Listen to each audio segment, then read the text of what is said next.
Մենք մի քանի ամիս է անընդհատ զգուշացնում ենք, որ չի կարելի անտեսել հսկա երկրի շահերը։ Չի կարելի հակադրվել, պետք է համագործակցել,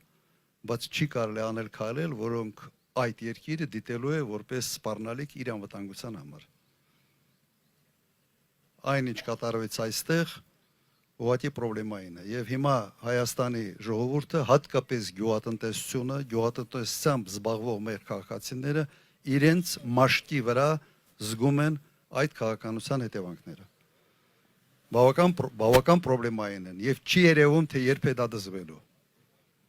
Ինչ է ասում Փաշինյանը, ասում է, ես կգնամ ԵԱՏՄ, իմ գործընկերների աչքերին նայեմ, քո աչքերի կարիք ոչ ոք չունի։ Պետության քաղաքականությունը աչքերի մեջ նայել չի։ Պետության քաղաքականությունը շատ կոնկրետ քայլերը, դա դիվանագիտությունը եւ այդ կոնկրետ քայլերը այն քայլերն են, որոնցով դու պետք է ցույց տաս, որ դու վստահելի գործընկեր ես, այլ ոչ թե այլ ուժերի ձեռքին գործիք։ Մենք վստահ կարող եմ ասել, այն խնդիրները, որոնք առաջացել են, շատ արագ իրենց լուծումը ունի։ Այս իշխանությունը լուծումը չի տալու, միայն խորացնելու է։